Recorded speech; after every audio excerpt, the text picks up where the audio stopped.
On the morning of October 18, 1998, a terrifying discovery shook the city of Kaili, the capital of the Miao and Dongtian-Dongnan Autonomous Prefecture in Guizhou Province. The body of a man wearing a police uniform was found in the hallway of a film company building. The victim was identified as Dekun, the newly appointed deputy chief of the Dashizi police station. According to the initial investigation, Dekun had been murdered late at night, while returning to his rented apartment on the third floor of the building where the crime occurred. His death was brutal. His head had been smashed with a blunt object, and his chest had been pierced by a sharp knife. Investigators suspected that the killer had used a hammer-like tool to inflict the fatal head wound. The film company building was arranged with offices and finance rooms on the second floor, while the third floor was where Dekun had temporarily resided. He had chosen to live there after separating from his wife due to relationship conflicts. With nowhere else to stay, Dekun had arranged with the company director to rent a room on the third floor. Because the film company closed at night, his body wasn't discovered until the following morning. Alarmingly, Dekun's Type 64 pistol and 6 bullets that he typically carried had vanished without a trace, with only the holster remaining. Although the crime scene was just a few minutes' walk from the Dashizi police station where Dekun worked, the area was located in a bustling commercial district with many shops and pedestrians. In his daily work, Dekun inevitably came into contact with various individuals, making it difficult to identify specific conflicts. Particularly, given the nature of his work frequently confronting criminals, the possibility of revenge was entirely plausible.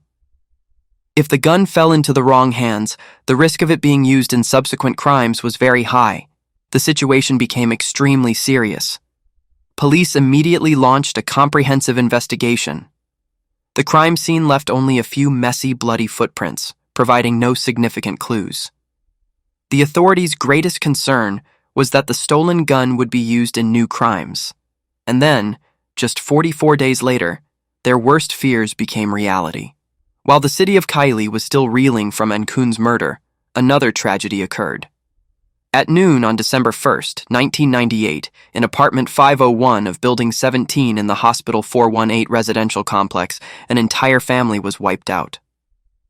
Le Guijian, 43 years old, the director of the Bank of China's Kaili branch, along with his wife Fang Xiaoyuan and their 14-year-old daughter, were all brutally murdered.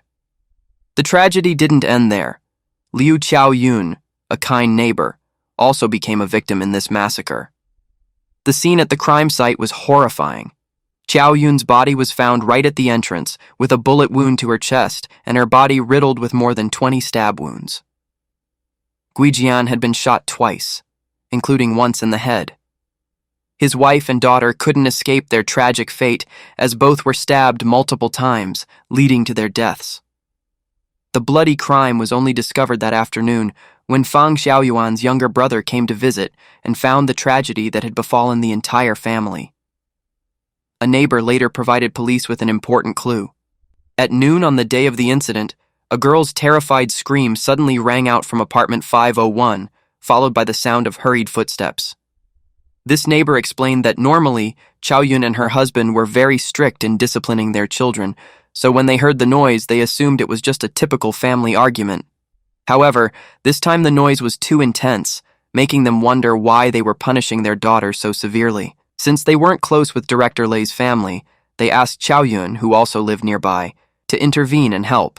Qiaoyun, as the deputy head of the medical department at Hospital 418, had a good professional relationship with Fang Xiaoyuan, the head of the human resources department at the same hospital. The two families were close to each other. When she learned that the Love family might be having a conflict, Qiaoyun tried calling their apartment, but the call was abruptly cut off just after connecting. With her enthusiastic desire to mediate the situation, she went alone to Director Lei's home, not realizing that this kind action would draw her into the massacre and make her one of its tragic victims. Other residents in the building were completely unaware of the murders in apartment 501. They only heard boom-boom sounds echoing from within the building. At the time, they all thought it was just the sound of a thermos breaking or a cabinet falling over. Only after police investigations did everyone learn that these were gunshots during the crime. This was understandable since most residents had never encountered firearms before and couldn't recognize their distinctive sound.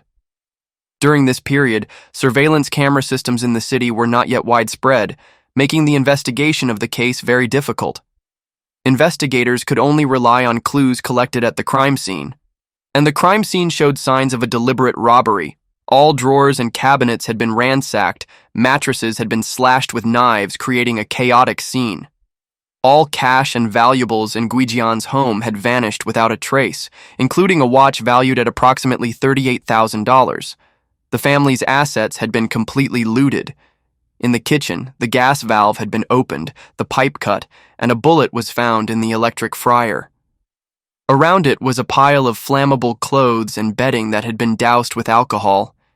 In a basin of water was white liquor, with 2 empty bottles of white liquor thrown nearby. This indicated that after committing the crime, the perpetrator had tried to create a fire and explosion scene, using heat from the electric fryer to detonate the bullet and the leaking gas. But ultimately, because there wasn't enough gas in the tank, the plan failed, which is why many pieces of evidence at the scene remained intact. Clearly, the suspect had worn gloves during the crime and afterward tried to clean the scene.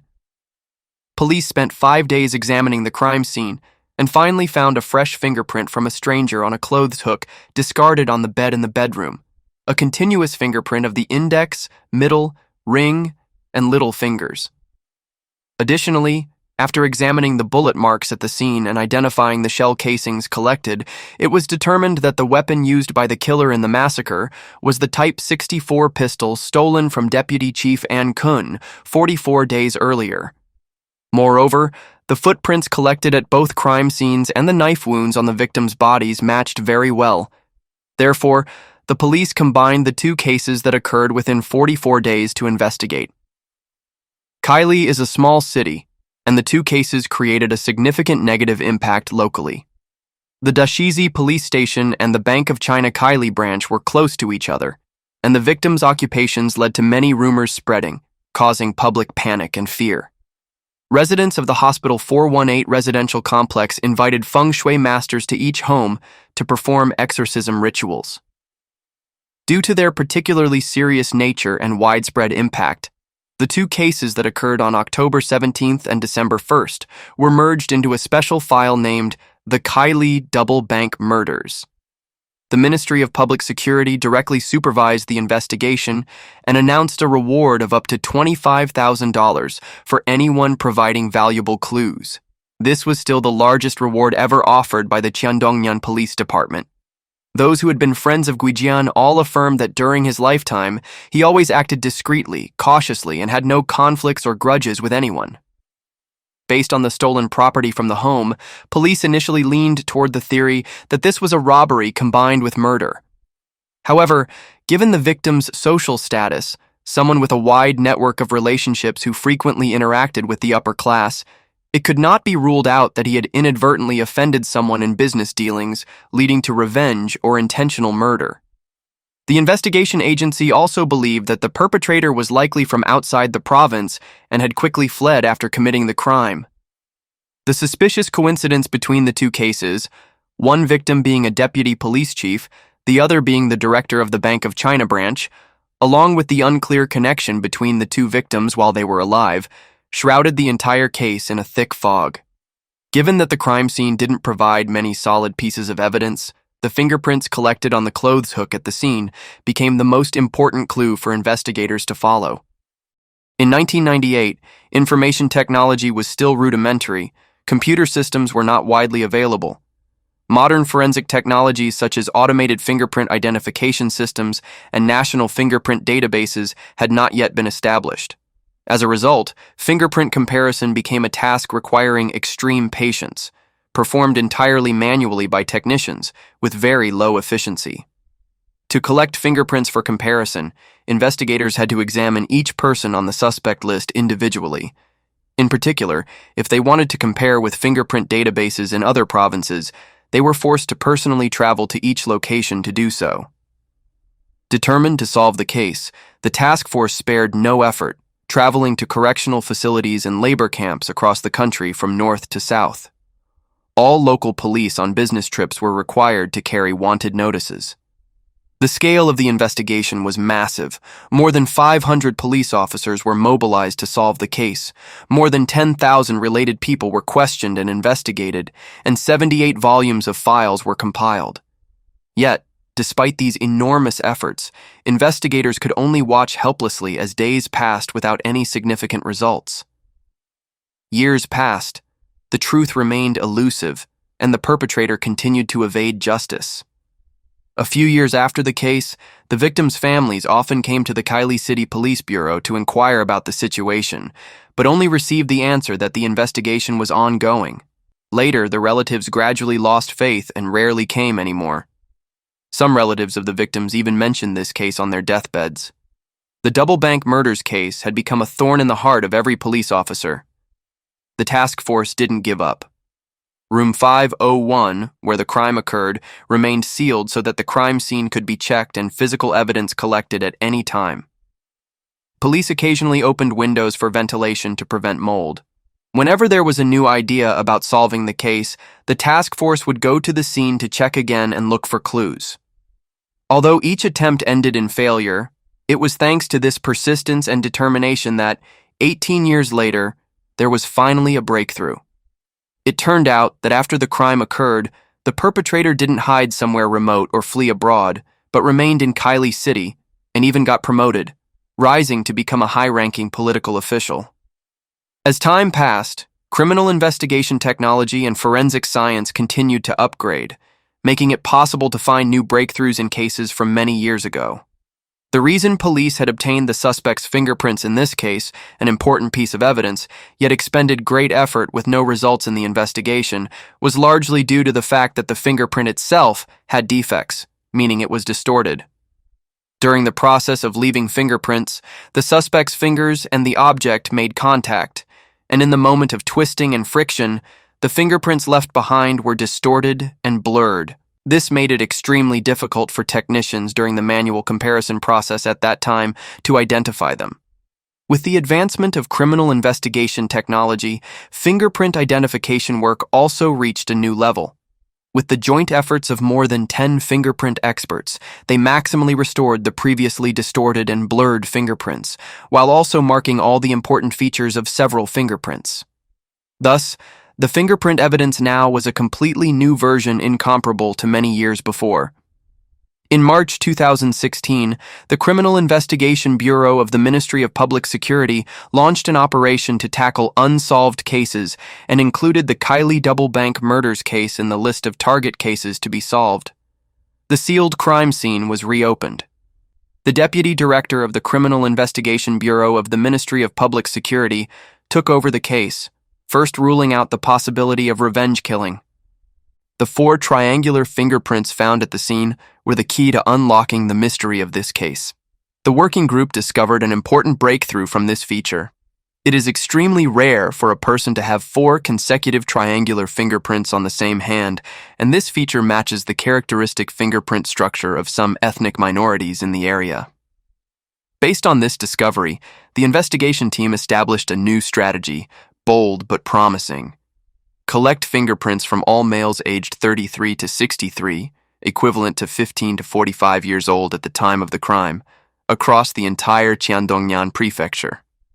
They were determined not to miss anyone. Even those who had left the area had to be tracked down for fingerprint samples. This target group amounted to more than 1 million people, a huge number showing the unprecedented scale and determination in the history of criminal investigation in the region.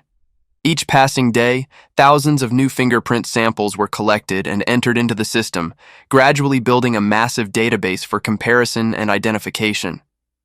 And when the task force, through this enormous work, had collected fingerprints from more than 600,000 people, this seemingly impossible task was actually completed.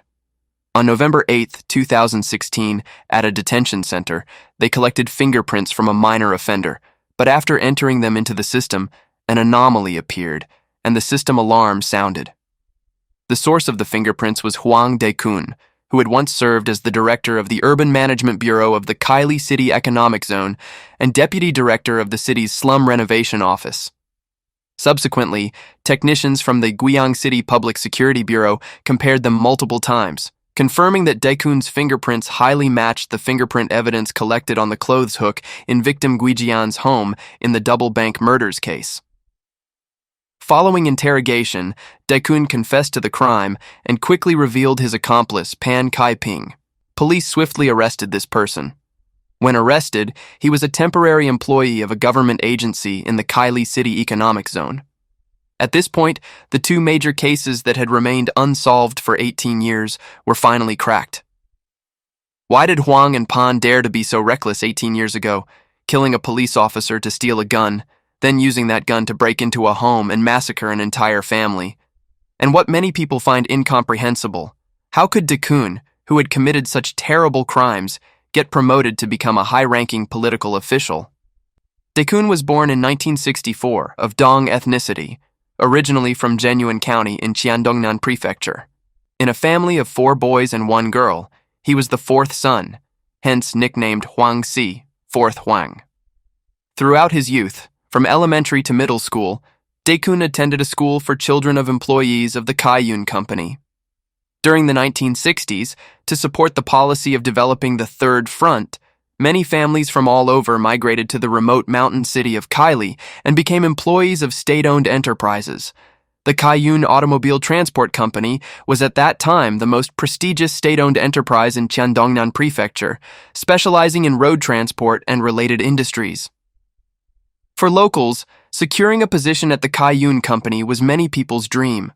A place that provided stable income, generous benefits, ensuring that the entire family wouldn't have to worry about money. But behind that normal appearance was a dark reality. Dekun's father had an extremely hot temper and frequently abused the family. Dekun's mother was cruelly beaten many times to the point of hospitalization. The most serious incident caused her to suffer a brain concussion. All these violent episodes occurred before Dekun's eyes when he was young, gradually seeping in and forming part of his character. Though outwardly calm, he had been deeply infected with the violent gene from his father. The social context in which Dekun grew up also helped shape his violent personality.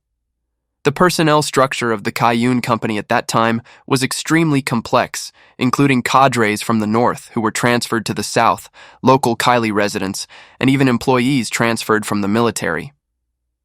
The first generation of enterprise children, those of the same age as Dekun, were numerous, knew each other, and frequently got into fights and brawls.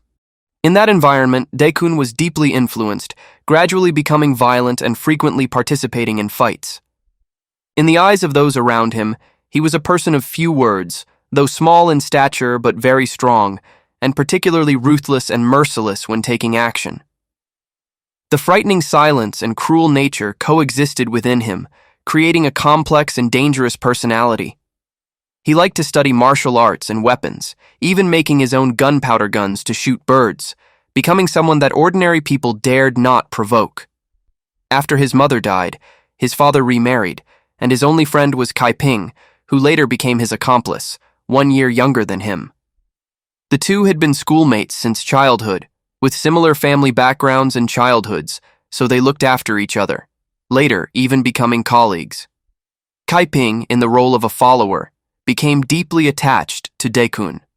Before turning 20, Dekun followed in his brother's footsteps and joined the Kaiyun Company as a repairman. During his time working there, he would take advantage of transportation between Kaili and the Zhujiang area to buy and sell goods from other places. Gradually, the income from this side job increased, so he decided to quit. There's another theory that in 1992, Dekun refused to pay pension insurance, so the Kaiyun Company removed his name. In short, from this year on, Dekun lost his job and started doing business, diving into the economic wave of the era, which also caused him to sink deeper into the spiral of interests. Locally, his social background was well known. His elder brother and sister became independent and successful, working in the police system. His brothers-in-law, including Dekun's wife's Zhu family, all held important positions in the autonomous prefecture. With growing business ambitions, Dekun expanded his operations, establishing a movie theater and building the region's first bowling alley, bold moves that brought him considerable profits. Excited by this initial success, he decided to invest all his accumulated capital in a more ambitious project, opening a luxurious nightclub in the Dashizi area, the most bustling center of the city. Under the management of Dekun and Kaiping, the nightclub quickly flourished, attracting many customers and bringing in abundant profits. However, this golden period didn't last long. In 1996, a sudden disaster struck. The nightclub was completely destroyed by a large fire. In just one night, all of Dekun's assets accumulated over many years turned to ashes. All efforts became futile. Forced to transfer the ruined land to someone else, Dekun didn't surrender to fate but sought ways to start over from scratch. This time, he chose a safer direction by opening an ice cream factory. But due to lack of management experience and perhaps carelessness, the new business quickly fell into difficulty and eventually had to close. During this financial crisis, Dekun began turning to gambling as an escape. The indulgence in gambling, coupled with consecutive failures in business, quickly pushed him into a spiral of mounting debts with no way out. In 1998, Dekun and Kaiping urgently needed money to escape their difficulties and began planning how to make money quickly. After much discussion, they finally decided to rob a cash transport vehicle, but they needed weapons to match the difficulty of the robbery. Therefore, a plan first to steal a gun, then to rob a bank's cash transport vehicle was formed. According to the plan, Kun became their first target. Kun was the same age as the two men. Also a child of Kaiyun Company employees, the three grew up in the same company residential area and were childhood playmates. The difference was that Kun's family was very harmonious. After finishing high school, he went on to university, and after graduation was assigned to the county, then transferred to the Kaili City Public Security Bureau. After many years working at the grassroots level, due to his outstanding abilities, in 1997 he began serving as deputy chief of the Dashizi Police Station, overseeing the core area of Kaili City. The nightclub that Dekun once operated was within the jurisdiction of the Dashizi Police Station. In March 1998, Kun was officially issued a gun, and it was this gun that Huang and Pan targeted. They began following Kun, observing his living habits and activity schedule, discovering that he always carried his gun alone back to his home in the film company building's third floor around 10 to 11 p.m. They also understood that stealing a gun from a police officer was very dangerous, so to ensure there were no mistakes, the two found an abandoned house to practice attacking and stealing the gun. When everything was prepared, they brought knives and weights as weapons. At around 9 p.m. on October 17, 1998, the two arrived early and ambushed in the hallway of Kun's building. Around midnight, Kun, wearing his police uniform, returned home. When he reached the staircase curve between the second and third floors, the two rushed out. One locked his neck, the other hit him hard on the head with the weight. After knocking him down, they frantically stabbed him multiple times, causing Kun to die on the spot. The two men's plan succeeded, and they took away Kun's gun and 6 bullets. According to their original plan, after stealing the gun, Huang and Pan intended to rob a bank's cash transport vehicle. By then, news of the deputy police chief's murder had shocked Kaili. Due to the missing gun, banks and savings offices all received notices from the police to increase vigilance. The two realized the timing wasn't favorable for robbing a cash transport vehicle, so they shifted their target to a jewelry store. During their reconnaissance, they noticed that opposite the jewelry store was the Bank of China Kaili branch building, the tallest and most iconic building in Kaili at that time, and they also saw Guijian. Guijian had been promoted to branch director of Kaili 2 years before the incident. Because Dekun's wife had worked in the banking system, and Guijian had also come to play bowling at Dekun's bowling alley, he knew quite a bit about this person. The Hospital 418 residential complex where Guijian lived was a rather good residential area, with luxurious interiors, which at that time were already equipped with high-end electronic devices. Room 501, the only apartment with air conditioning in the building, was Guijian's home. Robbing one person was also safer and simpler than robbing a store, so their target once again shifted, aiming at Guijian. After identifying the target, the two surveyed, learning about the time schedule and living habits of the Lei family. They decided to take advantage of the time when Guijian's daughter went out to school every afternoon. At noon on December 1st, 1998, the two decided to carry out the robbery. To disguise themselves, they even bought 2 cabbages pretending to be visiting friends or relatives. The two went to the 5th floor of Building 17. Actually, the way up to the 5th floor had an iron door, but during the day it was almost never closed. Fearing being seen by neighbors, they used toothpaste to block the peephole of apartment 502 across the hall. They didn't have to wait long. When Guijian's daughter opened the door preparing to go to school, the 2 criminals immediately rushed into the apartment. The girl panicked, screaming in terror. Immediately after breaking into the house, Dekun and Kaiping focused on controlling the situation. With their daughter being threatened, the couple Guijian and Fang Xiaoyuan quickly surrendered, not daring to resist. The 2 robbers began interrogating them about where money and savings books were kept in the house. At this moment, the phone suddenly rang. Fang Xiaoyuan reached for the phone, intending to answer, but Kaiping quickly knocked it down. The caller was none other than Qiao Yun, the neighbor living in the opposite apartment. Feeling something unusual from the abruptly ended call, Qiao Yun decided to go directly to apartment 501 to check the situation. When Qiao Yun knocked on the door, surprisingly, she was let in. Kaiping quickly closed the door behind her. In a dangerous moment, Fang Xiaoyuan desperately shouted, "Don't worry, go home quickly!" A desperate attempt to warn her friend. Qiao Yun immediately recognized the dangerous situation and tried to leave, but it was too late. Dekun coldly fired his gun, the bullet lodging straight into Qiao Yun's chest. Not stopping there, he stabbed her multiple times, causing Qiao Yun to die on the spot. The gunshot broke all restraint. From here, Huang and Pan began their bloody massacre. Fang Xiaoyuan and her young daughter fell one after another under the cruel knife. Guijian, in his final desperate moment, was shot in the head and breathed his last on the sofa in his own living room.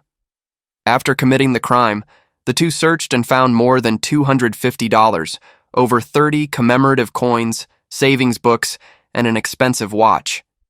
To destroy evidence, they rearranged the scene, intending to create a fake scenario where the family died in a fire. After committing the crime and escaping, the two began their life in hiding. Kaiping fled to Zhejiang province with no news. Dekun stayed local, working as an agricultural vehicle driver, traveling between rural areas transporting goods. The fateful turning point in Dekun's life came 2 years after the massacre, in 2000. That year, the Kaili City Economic Zone publicly recruited for a driver position. Thanks to the recommendation of Hong Jinzhou, an influential leader in the economic zone, Dekun was easily accepted for the job without any obstacles.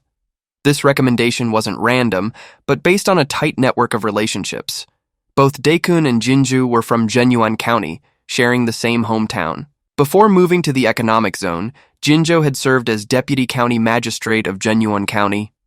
Additionally, Dekun's wife's elder sister was also an official with a position in Zhenyuan. These connections created the bridge that helped Dekun secure his new job. From his humble position as a driver, Dekun quickly proved his ability, gradually getting promoted to vehicle fleet manager, then being assigned to drive for leaders, and finally becoming Jinzhou's personal driver. With his discreet appearance, serious work ethic, and reliability, Dekun built a good image in the eyes of his superiors. During his 6 years as a driver for leaders, he earned more than $125 per month, though still only as an off-budget employee. The year 2006 marked a major turning point when Jinzhou was rapidly promoted, successively taking on the roles of Deputy Prefecture Chief of Shandongyan Prefecture and Mayor of Kaili City. During Jinzhou's tenure as mayor, many large construction projects were launched with the motto, "Break the old, build the new," being thoroughly applied. During this process, Huang discovered Dekun's special potential, his ability to solve complex problems in demolition and compensation work. Dekun showed remarkable flexibility, being able to use both soft methods through cultural dialogue and hard measures when necessary, understanding both the art of persuasion and tactics of struggle. These skills quickly made him valued in the government apparatus. Around 2007, Dekun escaped his identity as a driver and became a civil servant. To meet the standards, he reduced his age by 4 years and obtained a university degree through unconventional means. Afterward, he began working at the Urban and Rural Management Bureau of the Economic Zone, also known as the Urban Management Bureau, specializing in demolition work. He was then rapidly promoted. In 2009, the four Dekun brothers jointly purchased a piece of land in the economic zone, but an economic dispute arose, and the lawsuit went to court, with their personal information appearing in this judgment. In 2011, Dekun became the director of the Urban Management Bureau of the Kaili City Economic Zone. Later, using his position, he and his third elder brother traded a piece of land in his area of management, earning $400,000, but due to disputes over the distribution of economic benefits, the two brothers became enemies.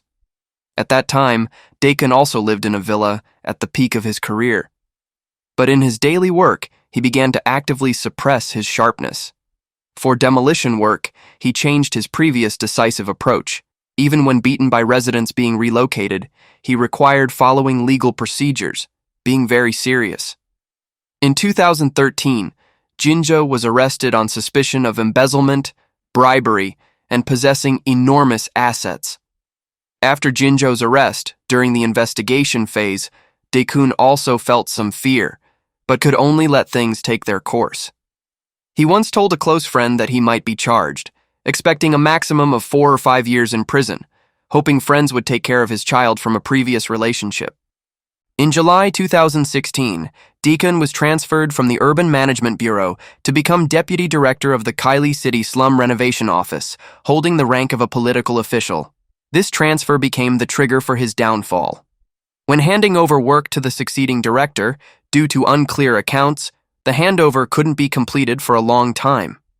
The disciplinary inspection agency intervened to investigate, resulting in Dekun being suspected of illegally dividing state assets, accepting bribes, and embezzlement, and was taken away by the disciplinary inspection agency. His second elder brother, suspected of bribing Dekun with $112,500, was also investigated by the Disciplinary Inspection Commission. Dekun never expected that, during his detention in the detention center, it would coincide with the Criminal Investigation Bureau of the Ministry of Public Security launching an action to tackle the Kaili double bank murders case. Before the automated fingerprint identification system, he could no longer hide, and the crimes committed 18 years ago and all debts had to be paid at once. Although the two criminals had admitted to their crimes from 18 years ago, for the police, the work was not yet finished. To truly turn the case into an ironclad one, they still had to find the crucial evidence linking the two cases together, that Type 64 pistol, to form a complete chain of evidence. Dekun confessed that after committing the crime, he kept the gun for about 2 or 3 years. It wasn't until 2001 that he threw the gun into the river. Dekun indicated a general location where he had discarded the gun. Due to tourism development, the riverbed in both banks had been renovated, but to find the weapon related to the case, the police decided to retrieve the gun from the river immediately. Through exchanges and discussions with water conservancy experts, the police blocked the water from the upstream dam, pumped the riverbed dry, then divided the riverbed into grid areas. Hundreds of police officers and professional salvagers searched for the gun in the mud, piece by piece. After 4 days of relentless searching, the gun finally appeared before the police, and not far away were more than 40 bullets. Dekun confessed that the bullets were taken from director Guijian's home. The recovered gun was covered in rust, and because the grip of the Type 64 pistol was plastic, it had completely decomposed, but through technical measures, they still found the gun number marks on the gun body, matching the gun number of the gun stolen from Dekun. At this point, the case evidence was undeniable, also becoming the ironclad evidence bringing the two suspects before the law. After this case was revealed, as with rumors at that time, many unverified case information appeared online, but later with the public trial of the Kaili double bank murders case, these rumors were also clarified. On February 11, 2018, the shocking double bank murders case was publicly tried by the Cheondongnan Intermediate People's Court, Guizhou Province. The People's Procuratorate of Cheondongnan Prefecture charged Dekun with stealing guns and ammunition, robbery, accepting bribes and embezzlement, and charged Kaiping with stealing guns and ammunition and robbery. Dekun and Kaiping pleaded guilty in court. During the final self-defense stage of the trial, Dekun said he was sorry to the victims and their families, willing to provide economic compensation to them. Kaiping said he had no education, but over the years couldn't eat or sleep in peace, feeling deeply guilty, especially afraid of darkness, and had lost a lot of hair. When the judge asked Kaiping if he had any other requests, Kaiping said, "I hope to donate my body to the Red Cross, donate my organs to those in need." On July 30th, 2018, the Cheongdongnan Intermediate Court sentenced Dekun and Kaiping to death, deprived them of political rights for life, and confiscated all their personal property. The Kaili double bank murders case has become a profound lesson about the fairness and persistence of justice. Although it took 18 long years, the brutal crimes were finally exposed to the light of justice. The evil in human nature had dragged many innocent victims into the same tragedy, but criminal investigation with the support of modern science and technology did not let evildoers escape justice. The fingerprints collected at the crime scene, after 18 years, finally spoke. It was thanks to the tireless persistence of dedicated police officers who always maintained faith in justice that the truth was revealed. The Kaili double bank murders case has become proof that no matter how cunning criminals are, no matter how they hide, justice will eventually be served. And that is the case for today. Thank you for following along, and see you in the next cases.